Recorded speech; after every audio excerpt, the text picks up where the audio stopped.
નર્મદા લાઈવમાં તમારું સ્વાગત છે। આજે 29 સપ્ટેમ્બર 2025ના બપોરના રાજપીપળામાં ભરાતા હરસિદ્ધિ માતાના મેળામાં ટ્રાફિક વચ્ચે 108 એમ્બ્યુલન્સ થોડીવાર માટે અટવાઈ પડતા ટ્રાફિક બ્રિગેડના જવાનોમાં દોડધામ મચી ગઈ હતી।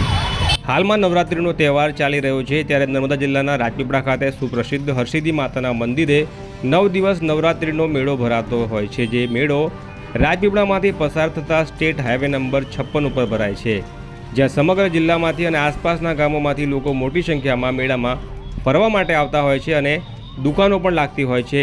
ત્યારે સ્વાભાવિક રીતે રાજપીપળા નગરમાં ટ્રાફિકની અવરજવર ખૂબ વધી જતી હોય છે। ત્યારે મેળામાં આવતા લોકો સહિતના વાહન ચાલકોને અગવડ ન પડે તે માટે તંત્ર ડાયવર્ઝન માટેનું જાહેરનામું બહાર પાડે છે અને નાના મોટા વાહનોને રાજપીપળા વડિયા જકાત નાકાથી ખામર થઈ તેમને વીરપોર ચોકડી તરફ ડાયવર્ઝન આપે છે, પરંતુ નાના વાહનોને રાજપીપળાના જૂના રેલવે સ્ટેશનથી જીન કમ્પાઉન્ડ થઈ હરસિદ્ધિ માતાના મંદિર પાસેથી પસાર કરવામાં આવતા હોય છે। પરંતુ કેટલાક લોકો દ્વારા તેમના વાહનો બેજવાબદારીપૂર્વક રોડની સાઈડે આડેધડ વાહનો લોકોની અવરજવરને અવરોધ થાય તે રીતે પાર્ક કરીને જતા રહેતા ટ્રાફિક જામની સમસ્યા વારંવાર સર્જાતી હોય છે। ત્યારે આજે 29 સપ્ટેમ્બરની બપોરે 2 એમ્બ્યુલન્સ સામસામે થઈ ગઈ હતી અને ટ્રાફિક જામ વચ્ચે ફસાઈ જતા એક એમ્બ્યુલન્સમાં મેડિકલ દર્દી હતો, જેને લઈને ટ્રાફિક બ્રિગેડના જવાનોમાં દોડધામ મચી ગઈ હતી। તેમણે મહા મુસીબતે વાહનો ખસેડીને એમ્બ્યુલન્સને જવા માટે રસ્તો કરી આપ્યો હતો, જ્યારે બીજી એમ્બ્યુલન્સ દર્દીને લેવા માટે જઈ રહી હતી। આમ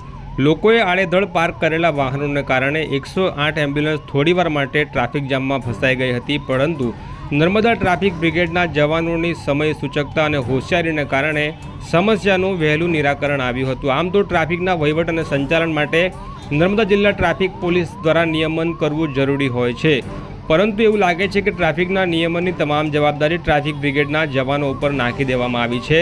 પરિણામે વાહનોના ભારે ઘસારા સામે ટ્રાફિક બ્રિગેડના જવાનો ઓછા પડી રહ્યા હોય તેમ લાગી રહ્યું છે। મેળામાં લોકો અને વાહનોના ભારે ઘસારાને જોતા નર્મદા જિલ્લાની ટ્રાફિક પોલીસ પણ ટ્રાફિક નિયમન માટે રોડ રસ્તા પર ઉતરે તો ટ્રાફિક જામ કે અન્ય કોઈ ઘટનાને નિવારી શકાય એમ છે।